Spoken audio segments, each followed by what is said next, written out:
Hey folks, this is Kalani. We're going to be talking about 6.2 because 6.2 just got onto the PTR, which is kind of shocking and fantastic and amazing. We've kind of been complaining a little that we don't have any content, and now we've got PTR for 6.2, which is kind of crazy because that's the new raid.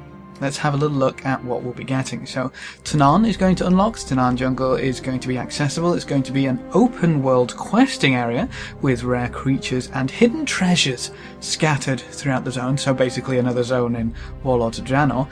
And then access to this area is going to be unlocked via a new little section of the garrison, which is the shipyard. You will need to build a shipyard, which involves questing for Vol'jin, and questing for Khadgar and Duratan, all of which are now available in your garrison. They're all huddled around their own little table with another map on it, so that's good stuff. And they're even kind of restarting the follower system a little bit, just a little bit. So one thing about the follower system is obviously that if they bring something new out, it has to cater both to people who don't have maxed out followers, but hopefully also cater to the people who have maxed out followers, which doesn't really work at all when you have followers which can completely trivialize everything that you then add to the garrison system. So the only way to do that was really start the follower system again, which they kind of are doing.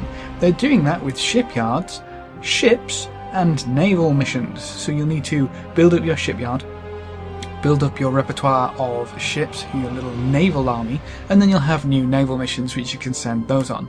That seems to be how it's going to pan out. So there's going to be another follower section to kind of work with. I mean, that's probably one of the best ways to do it, because let's be honest, the most fun part about the follower system was the very start of it, where you didn't really have anything and you had to build it up. Having to build that up from scratch again may be a little frustrating for some. It may feel like they're just playing on an alt and having to do the follower system all over again, or it could actually bring back freshness and be nice and fun. As I mentioned earlier, we've got a new raid on the way, which is amazing. I really didn't expect this to come out this quickly, but we don't seem to see, I guess, spoiler alert, we don't seem to see Grommash at all in this raid. It ends with Archimonde being the last boss. I'm not entirely sure what that means. That could mean quite a few things, but we also, spoiler alert, don't see Gul'dan here, so this may not be the last tier. We could see another tier with those figureheads, which I don't really understand whether this is supposed to be a middle tier.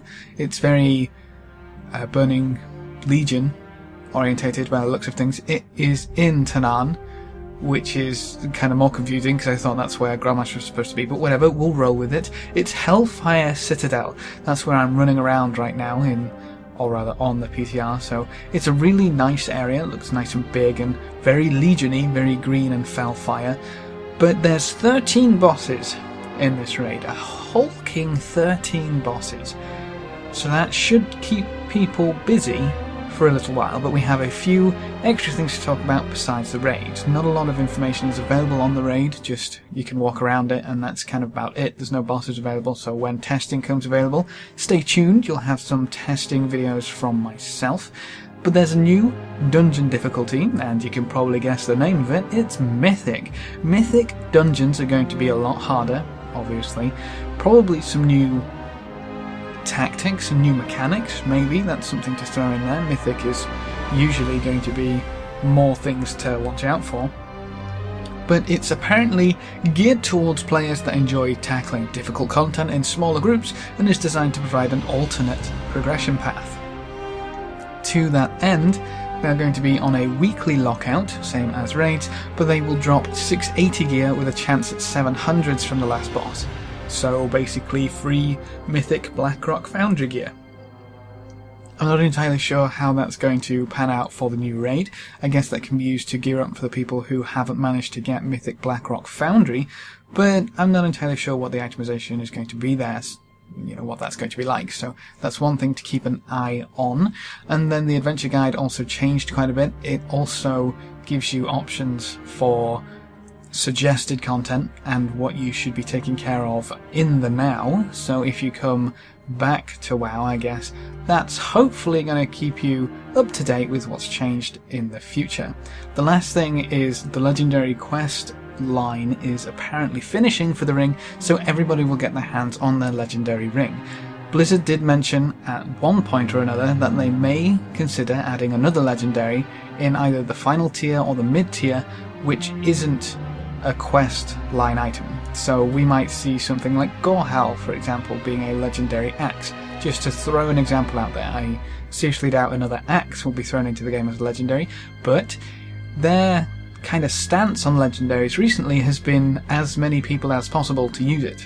Whether they keep that for a random legendary, another one besides the ring, you know, we'll have to kind of wait and see, but legendary ring is going to be a thing. It's going to be upgraded to a legendary finally, so that's going to be out of the way. Apart from that, there's just a few class changes, so if you want to have a look at the notes, I will put them in the comments below, so go check those out at your leisure. Obviously, I'm not going to go over all the class changes, but I will mention two pretty big ones. Hunters are losing Aspect of the Fox, and Mages are losing Amplify Magic.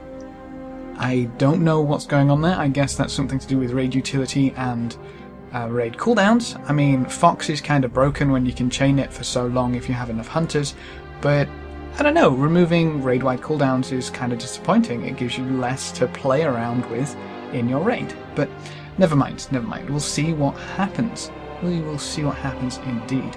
But that is a quick overview of 6.2 on the PTR. I'll try keep you updated as things develop, and we'll have a few videos tackling very specific things on the PTR, so we'll have a good old time. But if you have any questions or queries, please leave them in the comment section below and I'll try to get back to you. Remember to leave a like just below the video before you leave, and if you want to see more, make sure to subscribe.